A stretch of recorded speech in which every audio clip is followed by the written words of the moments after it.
मंचरकरांनो नमस्कार. मी सुरेश वाणी. आपण पाहतात विघ्नर टाइम्स. विघ्नर टाइम्समध्ये आपलं सर्वांचं मनपूर्वक स्वागत.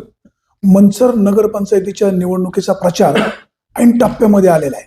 अवघा आता एक दिवस राहिलेला आहे आणि त्याच्यामध्ये आरोपांच्या फैरी झडतायत. एकही संधी सोडली जात नाही विरोधकांवर टीका करण्याची. आपल्यासोबत सुरेश घुले आहेत. त्यांनी सुद्धा मगाशी काही पत्रकार परिषदेमध्ये काही समोरच्या मंडळींवर गंभीर आरोप केलेले आहेत. प्रामुख्याने मंचर ग्रामपंचायतीचे सरपंच दत्ता गांजाळे पूर्वीचे यांचे मित्र राहिलेले आहेत, परंतु त्यांच्यावर देखील त्यांनी भ्रष्टाचाराचे खूप आरोप केलेले आहेत. हे आरोप इतके वर्ष त्यांनी सहन का केले, आतापर्यंत कुठे तक्रारी का केल्या नाही, दत्ता गांजाळेंना या निवडणुकीमध्ये चांगला प्रतिसाद मिळतोय म्हणून दत्ता गांजाळेंची कावळी झाली म्हणून हे सगळे आरोप होत आहेत का, हा आपला समजून घेण्याचा प्रयत्न आहे. आपण दत्ता गांजाळेंना बदनाम करत नाही किंवा इकडची कोण मंडळी असतील त्यांचीही बाजू घेण्याचा काही प्रश्न येत नाही, परंतु वास्तव जनतेसमोर यायला हवं.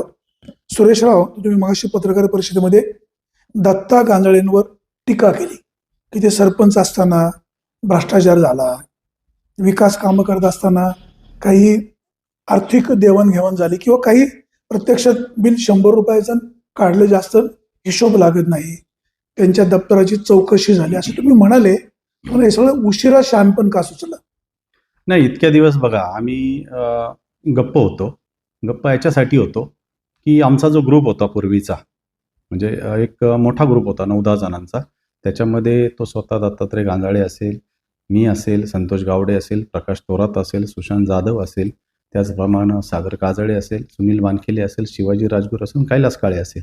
आम्ही हे सर्व मंडळी आदरणीय खासदार, माजी खासदार शिवाजीदादा आढळराव पाटील यांचं किचन कॅबिनेट, म्हणजे जे काय म्हणतात मॅनेजमेंटची जी कामं असतात त्यांच्यामध्ये नेहमी हातभार, म्हणजे अतिशय जवळचं जे काही काम असेल, मग कधी निवडणुका असू देत, राजकीय सभा असू देत किंवा इतर काही कार्यक्रमांचं नियोजन असू देत, ह्या सगळ्यांचं नियोजन हे आम्ही पाहत होतो. दरम्यानच्या काळामध्ये म्हणजे याला सरपंच करण्यामध्ये आदरणीय खासदार शिवाजीदादांचा फार मोठा वाटा आहे. आपल्याला माहीत नसेल, याची पहिली जी निवडणूक होती हा ग्रामपंचायतीला पडला होता पहिल्या निवडणुकीला. त्याच्यानंतरच्या निवडणुकीला दादा स्वतः त्याच्या मतदारसंघात गल्लीबोळात फिरले. आदरणीय आमचे मंचरचे प्रसिद्ध उद्योजक स्वर्गीय रिकपशेठ भंडारी यांना त्यांनी फोन करून त्याच्या प्रचारात उतरवलं. त्यांनी सुद्धा याचं खूप काम केलं आणि याला निवडून आणलं. निवडून आल्यानंतर इतरांचा विरोध असताना देखील दादांनी याला सरपंच केलं. त्या महत्त्वाच्या अशा मंचर मोठ्या ग्रामपंचायतीच्या पदावर बसवलं. परंतु ह्या माणसांनी त्यानंतर काही दिवसांनी याच्या डोक्यात हवा गेली. हवा गेल्यानंतर मग विकास कामं असतील किंवा काही असेल तर ती मीच कशी केली हे त्यांनी सांगायला सुरुवात केली. परंतु मला एक सांगा, एक सरपंचाला अधिकार किती आहेत? सरपंच काय करतो? प्रस्ताव पाठवायचं काम करतो. परंतु वरिष्ठ लेवलवर आमदार असतील, खासदार असतील, कुणाचा तरी वरद हस्त पाहिजे, मंत्रालयात पाठपुरावा पाहिजे. ह्या सगळ्या गोष्टींचा पाठपुरावा दादांनी केला. मग पाण्याची मंचरची मोठी स्कीम असेल किंवा अन्य काही त्या काळात झालेली कामं असतील, या गोष्टींना पाठपुरावा केल्यामुळं आपल्याला त्या ठिकाणी तो फंड उपलब्ध झाला आणि आपण कामं करू शकलो. आता तुम्ही म्हणताय त्यांनी यशस्वी कारभार केला किंवा तुम्ही आत्ताच का आरोप करता असं मंचरकर म्हणतायत. सोशल मीडिया आम्ही पाहतो ना, लोक दत्ता गांजाळेंचा गवगावा करतात, मास्क लावलेला फोटो. कोरोनाच्या काळामध्ये कोणी स्मशानभूमीमध्ये जात नव्हतं, हे दत्ता गांजाळेंनी केलं. तत्कालीन मुख्यमंत्री उद्धव ठाकरे यांनी त्यांचं मोबाईलवरनं अभिनंदन पण केलं. तुम्ही वास्तव का स्वीकारत नाही? हे वास्तव जे जनतेसमोर दिसतंय हे मुळातच म्हणजे काय म्हणतात त्याला, भूलभुलैया तयार झालेला आहे. त्यावेळेसचे मुख्यमंत्री होते आदरणीय उद्धवसाहेब ठाकरे. दादांनी त्यांना फोन केला आणि याला फोन करायला सांगितला. याचे हा उपकार विसरलेला आहेत. आणि दुसरी गोष्ट तुम्ही म्हणताय जो गवगावा, हे मंचरकरांना याचा जो खरा चेहरा आहे ना हा माहीत नाही. हा किती लबाड, विश्वासघाती आणि भामटा आहे हे मंचरकरांच्या समोर आणण्यासाठी मी मागाशी पत्रकार परिषद घेतली आणि काही मुद्दे मांडले. त्याच्यामध्ये मुद्दे असे आहेत की मंचर ग्रामपंचायतीमध्ये जो भ्रष्टाचार झाला हा काम करत असताना मग बरेच आहेत. त्याच्यामध्ये आता हे रिपोर्ट आहेत.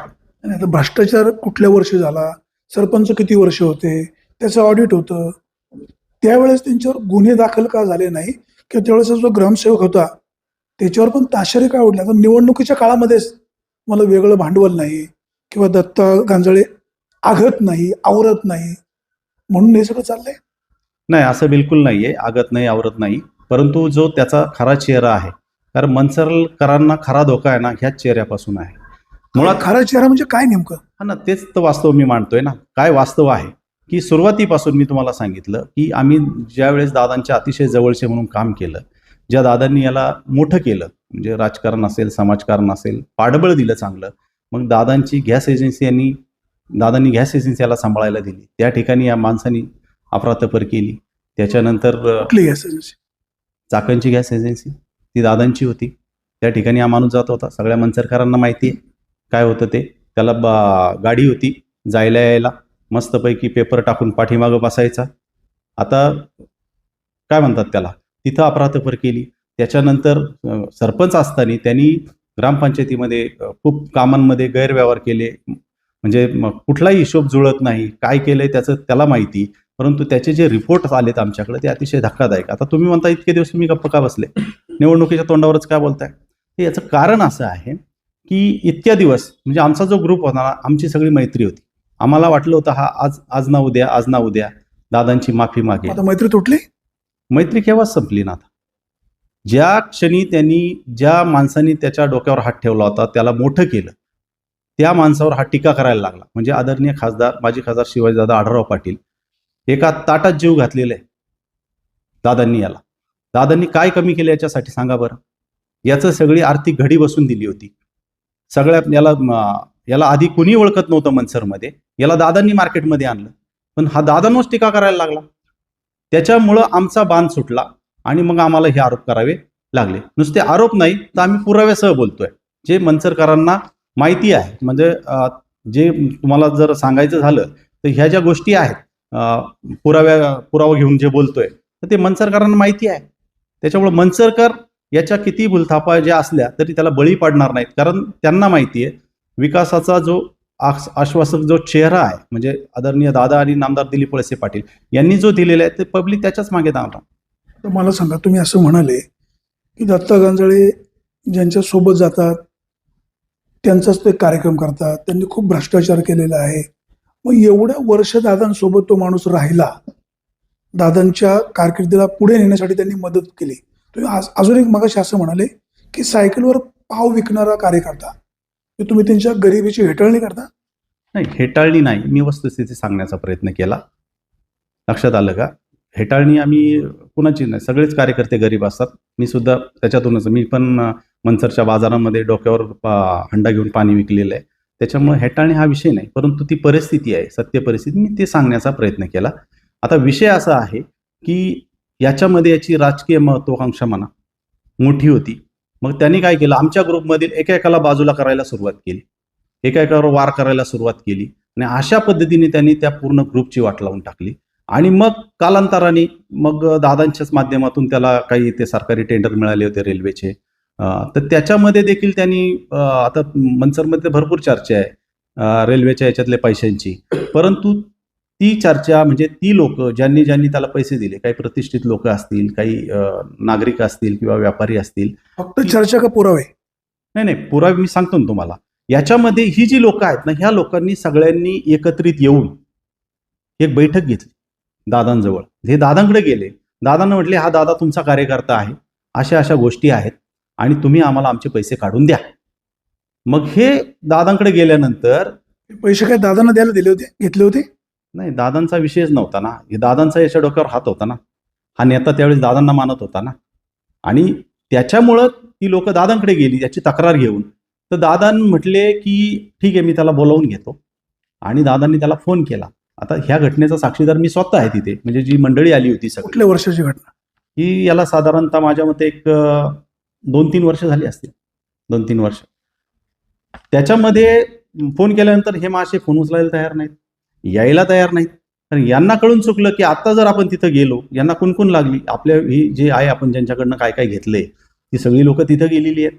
मग त्यांना कुणकुण लागली, फोन उचलायचाच नव्हता ना त्यांना, आणि कुणकुण लागल्यामुळं यांनी मग दादांपासून लांब राहायला सुरुवात केली. आणि यांच्या लक्षात आलं की दादा आपल्याला काय आता करप्शन केल्यामुळे सोडणार नाही. आणि मग हा माणूस मग सगळे पहिल्या कधी आता भाजपचा झेंडा लावून यांनी दहीहंड्या भरवल्या, कधी पूजनला जाऊन वळसे पाटलांच्या इकडे मिटिंग केल्या, कधी मग नाही म्हणला मी निष्ठावंतच आहे, मग उद्धव बाळासाहेब ठाकरे गटामध्ये राहिला. तर त्याच्यानंतर तिकडं कळलं की आता इथं काही नाही होत, मग तो परत आता शिंदे गटात सामील झाला. आता काल परवा सामील झालेला माणूस म्हणतो की ही कामं आम्हीच केलीत म्हणून, कालपर्यंत विकास काम म्हणून टीका करत होता. नक्की मनसरकरांनी समजायचं काय? तर ते ज्या पद्धतीनं बोलतात, ज्या पद्धतीनं वागतात, कदाचित त्यांचं कर्तृत्व चांगलं पण असेल. ते असं भाषणात म्हणतात 3 कावळे, 3 कावळे, म्हणजे ते काय नेमकं मनसरकरांना माहिती आहे का असं हवेत गोळीबार? नाही, आता मनसरकरांना माहिती असण्यापेक्षा हे त्यालाच चांगलं माहीत असेल. 3 कावळे, त्याच्यापैकी एक कावळा त्यांनी सांगितलं की मुख्याधिकारी गोविंद जाधव साहेब आहेत म्हणून, आणि 2 कावळे तो जे आपले नेते आहेत, या मनसरकरांना ज्यांनी पोटच्या मुलाप्रमाणे प्रेम केलं, त्यांना ह्या भाषेत हिनवत होतो. आता याचं कर्तृत्व काय, त्या लोकांचं कर्तृत्व काय? त्यांनी मनसरसाठी एवढं केलंय, म्हणजे वळसे पाटील असतील किंवा आपले माजी खासदार शिवाजीदादा आढळराव पाटील असतील, पोटच्या मुलाप्रमाणे जपले प्रत्येकाला, प्रत्येकाच्या समस्या सोडवतात. आता सगळ्या समस्या एका दिवसात तर सुटणाऱ्या नसतात. विकास हा निरंतर चालणारी प्रक्रिया आहे. पण याच्यामध्ये काम करत असताना एखादं काम राहिलं असेल, नाही असं नाही, तर ते नंतर पण होतं. परंतु याची एवढी पात्रता आहे का या लोकांवर टीका करायची? आता मला सांगा, तुम्ही एवढे सगळे आरोप करताय, वळसे पाटील, शिवाजी आढळराव हे दोघं सख्खे मित्र, नंतर ते पण विभक्त झाले, पुन्हा एकत्र आले. भविष्यकाळात दत्ता गांगळे जर म्हणाले की काय नाही दादा माझ्याकडनं चुकलं, आपण पुन्हा एकत्र काम करू, सोबत येणार? हा निर्णय माझा नाही ना. तर हे तुम्ही खरं दादांना विचारायला तुम्ही पाहिजे. मित्र म्हणून स्वीकारणार? नाही, आमची मैत्री तुटलेली आहे, ती परत जुळणं अशक्य आहे. आपण थोडी चर्चा वास्तव करू. कोरोनाच्या काळामध्ये त्या माणसाने खूप मेहनत घेतली, असं आम्ही सोशल मीडियावर पाहिलेलं आहे. ज्यावेळेस कोरोनाच्या काळामध्ये कोणीच नसायचं, त्यावेळेस ह्या माणसाने स्मशानभूमीमध्ये ते किट घालून जाणे, अंत्यविधी करणे, तिथं त्यांना पाणी पाजणे, त्या नातेवाईक म्हणून एवढं चांगलं काम पण केलेलं आहे ना. शेवटी हे वास्तव आहे. कसं आहे माहिती आहे का, एका नाण्याला नेहमी 2 बाजू असतात. जेव्हा कोरोना ही साथ आली तेव्हा शासनाने एक आदेश निर्गमित केला की ह्या ज्या स्थानिक स्तरावर ज्या संस्था असतात, स्थानिक स्वराज्य संस्था, मग महानगरपालिका असतील, नगरपालिका, नगरपरिषद, नगरपंचायत, ग्रामपंचायत. मग ग्रामपंचायत त्यावेळेस आपल्या इथे होती. मग ग्रामपंचायत जर त्यावेळेस इथे होती तर त्यावेळेसचे ग्रामविकास अधिकारी असतील किंवा त्यावेळेसचे कालचे सरपंच असतील, त्यांना हे आदेश देण्यात आले की प्राथमिक स्तरावर तुम्ही इथे जे काही कोरोनाने जर मृत्यू ओढवले तर त्यांची अंत्यसंस्कार करण्याची जबाबदारी घ्या. परंतु याच्यामध्ये बघा, हे कसं आहे, त्या पदावर हीच व्यक्ती असती म्हणून काम झालं असं नाही. दुसरी जरी व्यक्ती असती तर तिला ते करावंच लागलं असतं. बरोबर? म्हणजे हे फक्त मनसरमध्ये झालंय का? तर हे मनसरमध्ये नाही झालेले, हे अनेक गावांमध्ये झालेले, शहरांमध्ये झालेलं आहे. माझे स्वतःचे सासरे जेव्हा कोरोनामध्ये गेले तेव्हा त्यांचा मृतदेह म्हणजे पुण्यालाच ते एका हॉस्पिटलमध्ये गेले, तर तिथं त्यावेळेस सुद्धा संस्कार करणारी लोक होती ना. पण तिथं आणि इथं जे अंत्यसंस्कार झाले त्याच्यामध्ये मला एक फरक फार मोठा जाणवला की आमच्या मनसरमध्ये ही लोक कोरोनाचं काम करत असताना अक्षरशः ज्यावेळेस आपण अंत्यसंस्कार करतो तर त्याचे शूटिंग घेण्यासाठी 2-2, 3-3 कॅमेरे हा माणूस पाठीमागे घेऊन जात होता. म्हणजे याला त्या मृतदेहांची पडली नव्हती, त्यांच्या नातेवाईकांची पडली नव्हती, तर याला पडली होती स्वतःच्या प्रसिद्धीची हाव. म्हणून मैताचे शूटिंग करायचं नीच काम ह्या माणसांनी केलं. आणि त्याच वेळेस जेव्हा मी माझ्या सासऱ्यांच्या अंत्यविधीला पुण्यामध्ये गेलो तिथं अशी कुठलीही सिस्टम नव्हती. त्यांनी सांगितलं तुम्ही PPE किट घालून या, एकदा चेहरा लांबूनच दाखवला आणि त्याच लोकांनी त्यांचे अंत्यसंस्कार केले. म्हणजे ही यंत्रणा जी आहे ही सगळीकडे चालू होती. परंतु ह्या माणसांनी काय केलं का मीच केलंय म्हणून असा हा जो बुरखा आहे ना पांघरलेला, तर हे याच्या मागचं वास्तव फार वेगळं आहे. आणि दुसरी गोष्ट अशी आहे की कोरोनामध्ये फक्त यांनीच काम केलंय का? शासनाने इथं म्हणजे वळसे पाटील साहेबांनी देखील 1000 बेडचं हॉस्पिटल उभं केलं होतं, अनेक सुविधा दिल्या होत्या. नामदार देवेंद्रभाई शहा यांनी तिथे मोफत नाश्त्याची सोय केली होती सगळ्या जे पेशंट आहेत त्यांना. मग त्यांचं काम नाहीये का? आदरणीय दादांनी घरोघरी म्हणजे वाडे वस्त्यांमध्ये त्यावेळेस किराणा किट, अनेक दुकानं बंद होती किंवा अनेक ठिकाणी त्यांनी पण चांगलं काम केलं. मग यांचं काही काम नाहीये का? यांचं काही कर्तृत्व नाही? हे एकट्याचंच कर्तृत्व आहे का?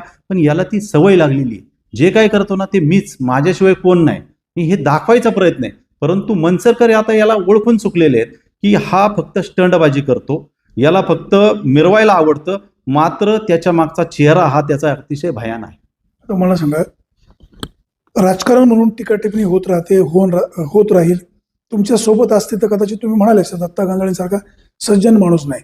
सरपंच असताना मंत्रकारांची सेवा केली, ग्रामपंचायतीमध्ये झोपायचे, मंचरच्या जनतेला अनेक देवांचं दर्शन घडून आणलं, वास्तव का स्वीकारत नाही? तर मनसरच्या देवांना दर्शन घडवून आणलं तुम्ही असं म्हणू शकत नाही. मंचरच्या जनतेला हा, मनसरच्या जनतेला दर्शन घडवून आणणारे भरपूर आहेत. आता आम्ही सुद्धा भरपूर यात्रा केलेल्या आहेत. म्हणजे हे पण वास्तव आहे की अजूनही मनसरमध्ये आणि यात्रेला जाणं आणि त्यांनी मंचरकरांना देवाला स्वखर्चाने घेऊन जाणं पुण्याचं काम केलं. नाही, स्वखर्चाने बऱ्याच जणांनी उमेदवारांनी कामं केली ना मनसरमध्ये. त्यांनीच केलं असं काही नाही. स्वखर्चाने इतरही उमेदवारांनी म्हणजे आताचं धोरण डोळ्यासमोर ठेवून केलं होतं असं म्हणायचं का मग? हो, तसंच आहे ना. ते स्वतःला काहीतरी पुढं प्रोजेक्ट करायचे ते लक्षात ठेवून ह्या गोष्टी आखल्या गेल्या होत्या. ते सरळ सरळ दिसतंय. आणि बाकी काय प्रश्न विचारला तुम्ही? ग्रामपंचायतीमध्ये जनतेच्या हितासाठी ते तिथंच मुक्काम करायचे. त्यांनी एवढी मंचरकरांची काळजी पण घेतली ना. तुम्ही हसताय, ते हसण्यासारखंच आहे ना. काय खोटं आहे? अहो, मला एक सांगा, फक्त मनसरच्या ग्रामपंचायतीचं अख्ख्या जिल्ह्यात काम झालंय का कोरोना काळामध्ये? इतर ग्रामपंचायतीमध्ये काम नाही झालं का? तिथले सरपंच आणि ग्रामविकास अधिकारी काय ग्रामपंचायतीमध्ये झोपत होते का? पण याला स्टंट करायची सवय आहे. याला काय करायची? स्टंट करायची सवय आहे. तिथं झोपायचं, स्टंट करायचा. मग आता बऱ्याच गोष्टी आहेत तिथं सांगण्यासारख्या. तिथं नंतर काय काय होत होतं किंवा काय. आता ही मोठे पाणी साहेब, मी जर उघडली ना तर मग बॉम्बस्फोट होईल डायरेक्ट. बॉम्बस्फोट म्हणजे ह्या राजकीय बॉम्बस्फोट होईल. आणि मग ते पळताबोई थोडी होईल त्याची की तिथं काय काय घडत होतं. पण आता त्या खोलात मला काय जायचं नाही. परंतु हा आहे ना केवळ नाटकी ढोंगी, हा म्हणजे हे चाललं होतं सगळं तिथं फक्त लोकांना दाखवण्यासाठी. वास्तव आहे नाही. मला सांगा, तुमच्या नारायणगावमध्ये पण होतं ना. मग नारायणगावचे सरपंच झोपत होते का ग्रामपंचायतमध्ये? नाही ना. हेच झोपत होते. म्हणजे ह्या अशा पद्धतीनं आहेत. आता मंचरच्या जनतेला तुम्ही एक राष्ट्रवादी काँग्रेसचे कार्यकर्ते म्हणून काय आवाहन कराल? मी असंच आवाहन करेल सर्व मंचरकर नागरिकांना आणि मतदारांना की हा जो चेहरा आहे, हा जो दाखवतो तसं नाही आहे. हा म्हणजे यांनी ज्या खासदार शिवाजी आढळराव पाटलांनी याला पोटच्या मुलाप्रमाणे सांभाळलं, जे जे पाहिजे ते ते दिलं, हा त्यांचा सुद्धा झाला नाही. हा भाजपच्या म्हणजे भाजपकडे सुद्धा जाऊन आला, तो त्यांचाही झाला नाही. हा काही दिवसांपूर्वी पूजनला सुद्धा जाऊन मिटिंग करत होता, हा तिकडचाही झाला नाही. हा उद्धव बाळासाहेब ठाकरे गटात होता, हा त्यांचाही झाला नाही. हा आता शिंदे गटात आहे, हा त्यांचाही राहणार नाही. म्हणजे फक्त जिथं स्वार्थ, जिकडं घुगऱ्या तिकडे उदे उदे, असंच याचं काम आहे.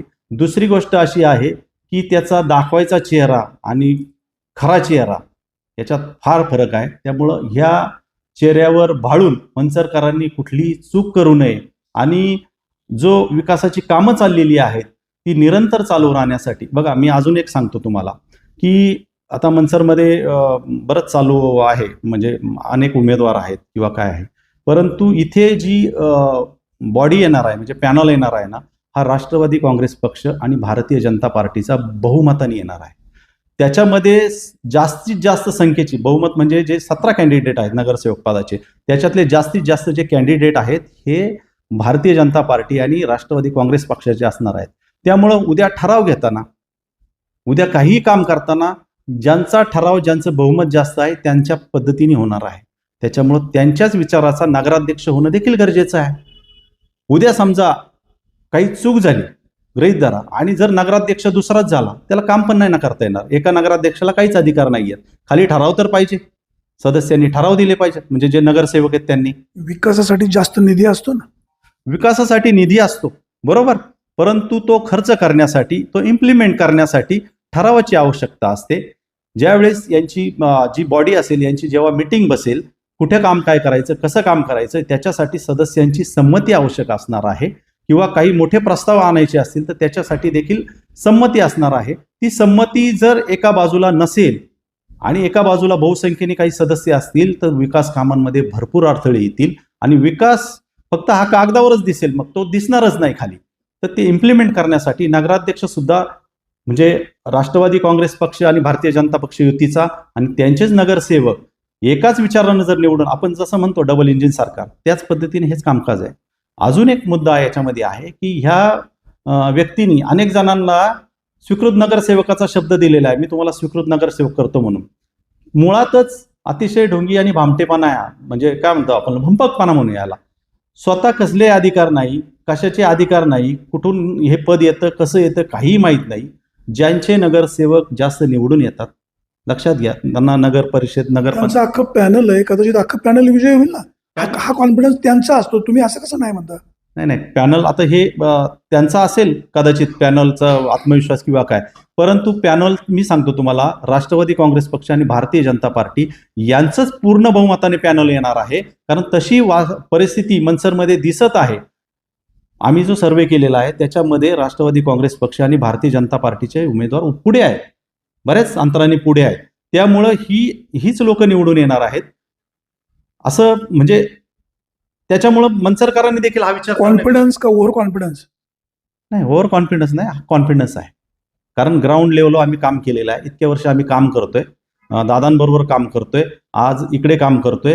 परंतु आम्हाला तो जो कॉन्फिडन्स आहे, म्हणजे माझी पत्नी, माजी जिल्हा परिषद सदस्य स्वातीताई घुले यांना सुद्धा ही खूप लोक चांगल्या पद्धतीने ओळखतात, त्यांनी सुद्धा खूप चांगलं काम केलेलं आहे, आजही मनसरकर नाव काढतात. आणि त्यामुळं ग्राउंड लेवलचा जो रिपोर्ट आहे त्याच्यानुसारच आम्ही बोलतोय.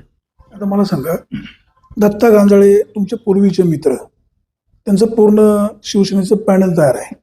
या निवडणुकीमध्ये त्यांना चांगला प्रतिसाद मिळतोय, तुमच्या पायाखालची वाळू सरकली म्हणून अचानकपणे हे सगळे आरोप? नाही, वाळू सरकली असं नाही म्हणू शकत तुम्ही. हा त्याचा जो खरा चेहरा आहे ना, हा जनतेपुढे येणं गरजेचं आहे, म्हणून आज मी पुढे आलो. इथून मागं तुम्हाला कधी दिसलो का मी? परवा एकनाथ शिंदेची सभा झाली, प्रचंड महिला उपस्थित होत्या. आता सोशल मीडियावर व्हिडिओ फिरत आहेत आणि मी आज कुणीतरी मला एक बातमी पाठवली, नॅशनल न्यूजला देखील त्या बातम्या चालू आहेत की कशा महिला आणल्या गेल्या, कुठून बाहेरून कशा महिला आणल्या गेल्या, त्यांना कसं साडी वाटप करण्यात आलं, ते सगळं दिसतंय. त्याच्यामुळे आता ती मोठी सभा होती का फुगवण्यासाठी केलेली होती ते आता दिसतंय. तुम्ही म्हणता ना की दत्तात्रय गांजाळेंनी चांगली कामं केली, मला दाखवा काय कामं चांगली केली. अहो, एक काम चांगलं केलेलं नाही त्यांनी. वेस उभी केली, दवाखाना एक चांगला चालवला. हो, वेस जी झालेली आहे ती लोकसहभागातून झालेली आहे. मनसरकर जनता आहे, त्यात आमच्या सारख्यांचे पण योगदान आहे ना मोठं. तुमचं स्वतःचं योगदान किती आहे ना स्वतः. आता हे काही तर कॅमेरा समोर सांगण्याची गोष्ट आहे? किती लोकांना कळू दे ना, म्हणजे काय बनवेगिरी का? अहो, बनवेगिरी कसली आहे त्याच्यात? पण ह्या गोष्टी काय सांगण्यासारखे नाहीये. दुसऱ्याला नाव ठेवताना पहिलं आपलं पण सांगा ना. मी त्या वेसीसाठी 15,000 रुपये दिलेले आहेत. ही काही मोठी रक्कम नाही. कुणी 100 दिले असतील, 200 दिले असतील. मी माझे खासदार शिवाजीदादा आढराव पण जवळजवळ 7 लाख रुपये दिले त्या वेसीसाठी. आमचे मोर्डे फूडचे हर्षल मोर्डे यांनी देखील 7-7.5 लाख रुपये त्या वेसीसाठी दिले आहेत.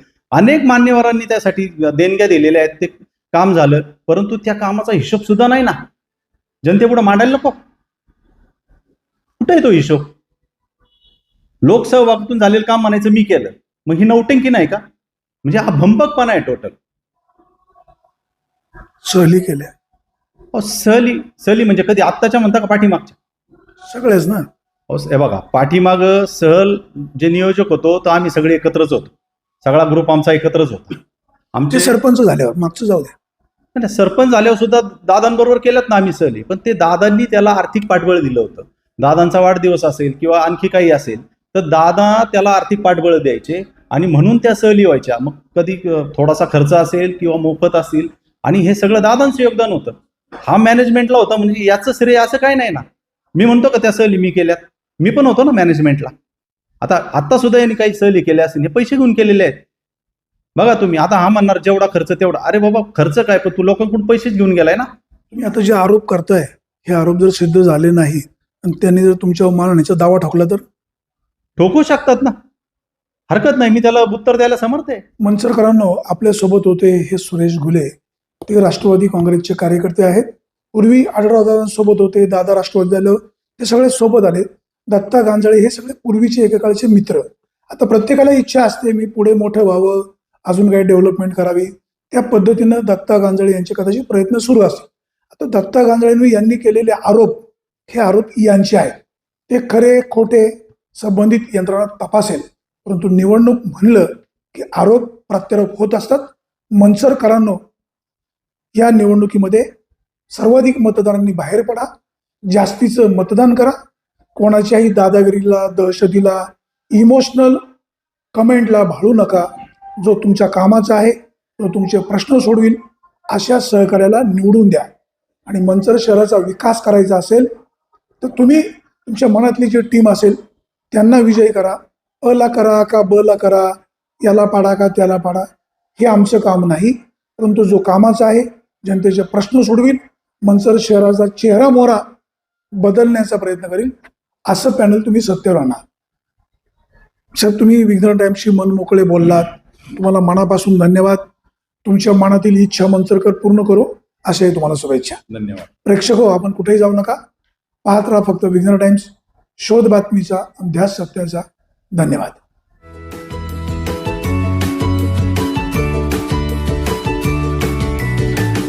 बातम्या शेतीच्या, बातम्या मातीच्या, बातम्या अन्यायाच्या, गुन्हेगारीच्या,